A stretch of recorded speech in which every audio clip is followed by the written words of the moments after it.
आदरणीय उपस्थित महानुभावहरू, अब धेरै कुराहरू यहाँ आइसकेका छन्। धेरै लामो समयदेखि हामी प्रेस गरिरहेका छौँ। प्रश्न पनि आयो, उत्तर पनि आयो। डिएफओ साथै हाम्रो सबैलाई चाहिँ के अरे यो वनका विषयमा, कानुनका विषयमा पनि कुरा गर्नुभयो। केही चाहिँ बेमेल ऐन आएको कुरा पनि यहाँ जानकारीमा आएको छ। चाहिँ सामुदायिक वनको हितमा भन्ने कुरा पनि आएको छ। र त्यो पनि यस्तो हो भने पनि परिवारले हुने जानेछ र हामी हाम्रो तहबाट उहाँहरूलाई त्यो विषयमा पनि समन्वयकारी हुने गर्न चाहिँ तयारी छौँ भन्ने कुरा पनि उहाँहरूलाई विश्वास दिन्छ। वास्तवमै डिएफओ साहबले यहाँ मसँग दुईपल्ट भेट हो। वन चाहिँ अत्काउको कुरा आएको छ। वास्तवमा वन अत्काउको चपेटामा छ। अरूलाई त म के भनौँ, तर वन अत्काउन गर्ने कुरा राजनीतिक, हामी दलको राजनीतिक तरिका हिसाबले जो जति क्रान्तिकारी त्यति वन अत्काउन हुने चान्सेस चाहिँ ज्यादा हुन्छ। किनभने आन्दोलन गर्दाखेरि क्रान्तिकारी कुरा गर्दाखेरि मेरो जग्गा छैन भन्नेलाई यो वनमा बस भन्नुपर्ने हुन्छ। आन्दोलनका विभिन्न चरणमा हामी आयौँ, हामीले पनि त्यही कुरा गऱ्यौँ। मात्रामा कसले कम कसले बढी गर्यो भन्ने कुरा हो। डिएफओ साहबलाई म के भन्छु भने कृष्णपुर नगरपालिकामा विगतमा बसेको अवस्थाको त के छ भन्दाखेरि धेरै ढङ्गले बसेका छन्। कहीँ सर्वदलीय समितिले पनि बसाएको अवस्था छ। र नयाँ अतिक्रमण चाहिँ नहोस् र नयाँ अतिक्रमण संरक्षणको पक्षमा कृष्णपुर नगरपालिका छैन भन्ने कुरा चाहिँ म उहाँलाई एकदमै विश्वास दिलाउन चाहन्छु। र त्यसको विषयमा हामी कुनै पैरवी गर्ने छैन भन्ने कुरा पनि म विश्वास दिलाउन चाहन्छु। सामुदायिक वनकाहरू चाहिँ भोक्ता पनि हुनुहुन्छ। सामुदायिक वनका चाहिँ पदाधिकारीहरू पनि हुनुहुन्छ। र सामुदायिक वनसँग कृष्णपुर नगरपालिका एकदमै वनको विकास र सामुदायिक वनका सदस्यहरूको जीविकोपार्जन र त्यसको चाहिँ उहाँहरूको चाहिँ विकासको पक्षमा कृष्णपुर नगरपालिका तयार छ। म यहाँलाई विनम्र अनुरोध गर्छु। कृष्णपुर नगरपालिकामा आबद्ध जो पनि चाहिँ वनसँग सम्बन्धित भोक्ताहरू हुनुहुन्छ, उहाँ कृष्णपुर नगरपालिकाको क्षेत्रभित्रको दायराभित्रको उपभोक्तै त नभनौँ, एउटा चाहिँ हामीले चाहिँ हाम्रो चाहिँ कार्यक्षेत्रभित्रको चाहिँ उहाँ त्यो क्षेत्र हो भन्ने कुरा पनि कृष्णपुर नगरपालिका राम्ररी बुझेको छ। म यहाँलाई विनम्र अनुरोध गर्न चाहन्छु। र मैले चाहिँ के गर्न सकिन्छ भनेर चाहिँ निर्वाचित हुने बित्तिकै, किनभने एकदम जेठको महिनामा हामी चाहिँ आएका थियौँ निर्वाचित भएर। त्यसै कारणले चाहिँ हामीले चाहिँ पदभार ग्रहण गरेका थियौँ। र के सकिन्छ त आखिर सामुदायिक वनसँग मिलेर भन्ने कुरा छलफल गरेर केही हामीले नित्यता कार्यक्रममा पनि हामी केही कुराहरू उल्लेख गरेका छौँ। र त्यो सम्बन्धमा मैले हाम्रो यो बालमुकुन्द दिएरसँग पनि के छ तपाईँहरूको भन्ने कुरा मैले के गर्न सकिन्छ, के हुन्छ तपाईँको कानुनी व्यवस्था, त्यसो गर्दा के हुन्छ भनेर छलफल गरेको। र एउटा हामीले चाहिँ त्यसको प्रयोग पनि गरेर, जस्तै सामुदायिक वनसँग मिलेर पहिला हाम्रो चाहिँ कृष्णपुर नगरपालिकाको कृषि उपकरणहरू चाहिँ हामी चाहिँ नगरपालिका र किसानको चाहिँ साझेदारीमा हुन्थ्यो। हामीले 2 नम्बर वडाबाट चाहिँ सामुदायिक वनलाई पनि जोडेर चाहिँ हामीले चाहिँ त्रिपक्षीय हिसाबले चाहिँ त्यो कार्यक्रम ल्याएका छौँ। र हामीले चाहिँ त्यो कार्यक्रमलाई यसको प्रयोग सफलै भयो भने मानेका छौँ। त्यो हाम्रो चाहिँ कृष्णपुर नगरपालिकाको चाहिँ चाहिँ हामीले नीतिकथा कार्यक्रममा बजेटमा पनि त्यो कुरा हामीले उल्लेख गरेका छौँ।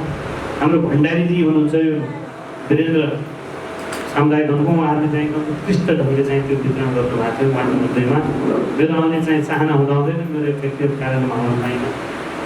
र अन्य कुराहरू के छ भन्दाखेरि हामीले चाहिँ सामुदायिकसँग मिलेर यो घाँसहरूको कुरा पनि गरेका छौँ। के साहबले कुरा उठाउनुभयो। गाई व्यवस्थापन महत्त्वपूर्ण कुरा छ। गाई व्यवस्थापन चाहिँ वनका लागि अभिशाप जस्तो देखिन्छ। तर यदि गाई व्यवस्थापन नहुने हो भने तपाईँहरूले गर्ने वनले गरेर तपाईँले चाहिँ बौद्धमा दिने सत्प्रयास जम्मै नोक्सान। त्यतिकै विषयमा कुरा गर्नुहुन्छ, गाईले खाइदिन्छ त्यसको व्यवस्थापन नभएर। त्यस कारण गाई व्यवस्थापन भन्ने कुरा के छ भन्दाखेरि 2-3टा विकल्प छन्। या त सामुदायिक वनसँग चाहिँ त्यो बस्ती नजिकै एक खालको व्यवस्थापन गर्नु पर्यो, होइन भने जति पनि छाडा गाई छन् जे हुन्छ ऊ यहाँ खोले पानीमा लैजानु पर्यो, त्यहीबाट व्यवस्थापन गर्नु पर्यो, जोसँग चाहिँ केटाकेटीले गर्नु पर्यो। यी दुईटा बाहेक अन्य केही विकल्प या त चाहिँ योगीको सरकार हट्नु पर्यो र त्यहाँ समाजवादी पार्टीको सरकार युपीमा आउनु पर्यो। बससभा खोल्छ, त्यसपछि हामी चाहिँ मान्छेले जहाँ रोडबाट छुटेर घरमा लैजान्छ जस्तै अब चाहिँ त्यसपछि बेच्न तिर्दैन र त्यो चाहिँ योमा जो युपीको सरकार गरे यो त हाँसी मजाकको कुरा मात्रै हो। त्यो अपराध जन्ने काममा हामीसँग हुनु हुँदैन। त्यस कारण यो एकदमै चुनौती छ गाई व्यवस्थापन कुरा र गाई व्यवस्थापन नभइकन अन्य तपाईँहरूका आयआर्जन लगायत गर्ने जो कृषिसँग सम्बन्धित कुराहरू छन् यी सबै असफल प्रयास छन् जस्तो मलाई लाग्छ। त्यस कारण म विनम्रपूर्वक यसका विषयमा कसरी गर्न सकिन्छ हामी एकदम जिल्लावनसँग हाम्रो चाहिँ सब डिभिजनसँग हामी चाहिँ सफल गर्न खोजिरहेको अवस्था छ। यसमा हामी कुनै दिन टाइम लिएर हामी यसमा चाहिँ छलफल गरेको छौँ। र अस्ति भर्खर मसँग मन्त्रालयबाट यो रिभर इरोजन सोइल इरोजनको के छ अवस्था भने मसँग चाहिँ साथीहरू आउनुभयो र मलाई चाहिँ यो ईश्वरपुरबाट महेन्द्रनगर जाँदै गर्दाखेरि दुईवटा कुरा चाहिँ जोडले खड्किन्छ। कृष्णपुरबाट महेन्द्रनगर जान बनाएको चाहिँ उता जो जङ्गल छ त्यसको इरोजन जोडले खड्किन्छ। फर्केर आउँदाखेरि मछेरीको चाहिँ जो पूर्वतिरको छ त्यो चाहिँ जोडले खड्किन्छ। मलाई लाग्छ एभ्री इयर धेरै ठुलो सङ्ख्यामा रुखको विनाश भइरहेछ। आखिर हामी वन बचाउने भन्ने कुरामा छौँ र त्यो वन बचाउने त्यो सोइल इरोजनको क्यालकुलेट गर्ने भने धेरै ठुलो चाहिँ एमाउन्टमा र चाहिँ त्यो चाहिँ भुलसेक धेरै ठुलो हिसाबमा भइरहेको जस्तो मलाई लागेको छ। र यो विषयमा पनि मैले उहाँलाई के भनेको त्यो पनि चाहिँ त्यसका विषयमा के हो तपाईँहरूको होइन ल्यान्डको प्लान भनेको चाहिँ एकदम सर्टेन टेरिटोरीको चाहिँ प्लान मात्र गरेर हुँदैन। चाहिँ एकदम चाहिँ तपाईँहरू चाहिँ के गर्नुहोस् भन्दाखेरि कृष्णपुर नगरपालिकालाई ल्यान्डको प्लानिङ गरेपछि ठ्याक्कै केहीसँग जोडेर अर्को चाहिँ पालिकाहरूको तडिएको कुराहरू पनि छन्। हाम्रा कारणले पुनर्वास नगरपालिकालाई कति नोक्सान भइरहेछ भन्ने कुरा पनि महत्त्वपूर्ण हुनसक्छ तपाईँ हाम्रो यो वनको गतिविधिले गर्दाखेरि। र हामीलाई माथिल्लो चाहिँ जस्तै 3-4वटा चाहिँ पालिका भएर नदीहरू बग्छन् तिनका कारणले वनको इफेक्ट के हो र त्यसको इन्भाइरोमेन्टल इफेक्ट के हो र नदीका कारणले भएर वनविनाश हुने इफेक्ट के हो यी कुराहरूलाई चाहिँ एकदम माइनेटली हामीले हेर्न सकेनौँ भने यसको चाहिँ दूरगामी चाहिँ ठुलो असर पर्छ जस्तो मलाई लाग्छ र यसका विषयमा पनि हामीले बहस चलाउनु जरुरी छ। अब धेरै कुरा भइसकेको अवस्था छ। म चाहिँ कृष्णपुर नगरपालिकाभित्र रहेका सामुदायिक वनका भोक्ताहरू हुनुहुन्छ, पदाधिकारीज्यूहरू हुनुहुन्छ, एकदम कृष्णपुर नगरपालिका तपाईँहरूसँग समन्वय गरेर तपाईँसँग चाहिँ साझेदारीमा काम गर्न चाहिँ एकदम तयार छ भन्ने कुरा म चाहिँ विनम्रपूर्वक हाम्रो चाहिँ कोर्डिनेसन हाम्रो चाहिँ पन्तजीको नेतृत्वको सिएफसीले गर्नुहुनेछ भन्ने कुरा म विनम्रपूर्वक अनुरोध गर्न चाहन्छु। वनको चाहिँ नोक्सानी कति भइरहेछ भन्ने कुरा पनि आज 2-3 दिनदेखि हामी यो मछली नदीमा अलिकति यो पानी साइडतिर चाहिँ नोक्सान भयो भन्ने काममा हामीले चाहिँ त्यहाँ अलिकति चाहिँ त्यसको डाइभर्सन गर्नु खोज्यौँ र मलाई लाग्छ आज बिहान भन्दै थियो त्यहाँ चाहिँ 100-150 क्युबिक काटिएको छ। एकदम सानो एरिया मैले यो लाग्छ भने यस्तो हुनसक्छ किन मलाई प्रोबेबिलिटी त लागेको थियो किनभने यो भित्र पक्कै पनि चाहिँ रुखहरू दबिएको होला। रुख गर्दाखेरि कसैले फेरि फेसबुकको कुरा फेसबुकमा लग्यो हेमराजाले काठ बेच्यो भन्दैन भनेर मैले सरकारवालाहरूसँग 2-3जना सरकारवालाहरूसँग त्यो दिन नै फोन गरेर प्रोबेबिलिटी मलाई लाग्यो निक्लिन सक्छ भने मैले चाहिँ फोन गरेर उहाँलाई चाहिँ पहिले चाहिँ गर्न खोजेको थियो। त्यस्तो अवस्था छ जङ्गलका विषय।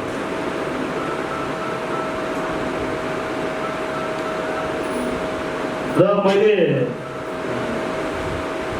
कृष्णपुर नगरपालिकामा कम्तीमा पनि हाम्रो यो नगरपालिकाको हाम्रो चाहिँ जति 47जना हामी साथीहरू छौँ यो हाम्रो कार्यकालमा केही जङ्गलको क्षेत्रफल त बढाउन सक्छौँ तर जङ्गलको क्वालिटीमा वृद्धि होस् भन्ने कुरा चाहिँ हामीले चाहेका छौँ।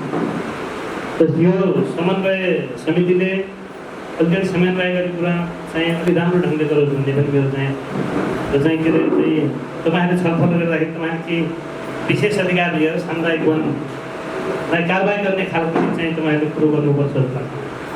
यताबाट हामी चाहिँ घुमेर जाँदै गर्दाखेरि बायाँतिर हरियाली समुदायमा चाहिँ फस्टाएको जस्तो देखिन्छ। त्यहाँतिर हेर्ने हो भने वनदेवी समुदायमा चाहिँ उजाड जस्तो देखिन्छ। तात्विक न त्यहाँ चाहिँ कुनै जोग्राफिकल चाहिँ डिफ्रेन्सेस छ, त्यहाँ न केही छ। खालिदारमा हुँदा उत्तरतिर एउटा जङ्गल हो, दक्षिणतिर एउटा जङ्गल हो।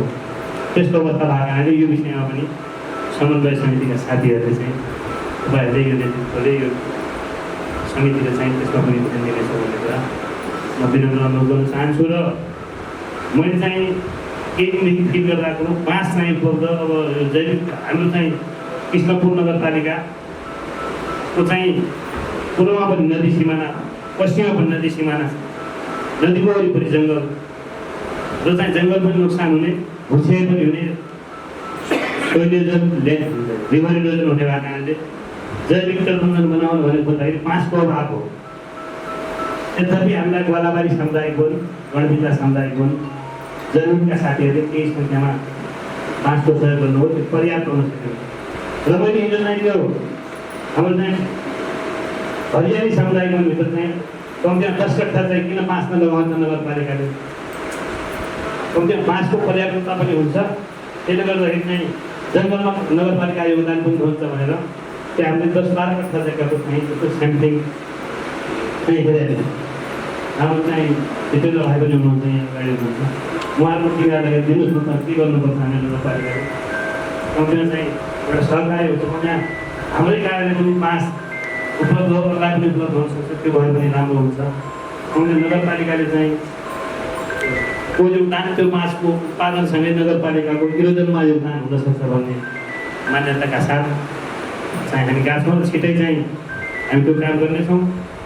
वन्तजीले चाहिँ व्यवस्थापक हुनुहुन्छ सरकारमा, तपाईँहरूले हामीलाई बाँसको राम्रो बिरुवा उपलब्ध गराउनु हुनेछ भन्ने कुरा तपाईँहरूसँग अनुरोध र माग पनि म तपाईँलाई भनौँ भन्दै थिएँ। सबै सरकारबाट चाहिँ सँगै भेटिनु हो यो विषयमा तपाईँहरूले कृष्णपुर नगरपालिकालाई गरेको सहयोग योगदान मानिनेछ भन्ने कुरा म विनम्रपूर्वक अनुरोध गर्न चाहन्छु।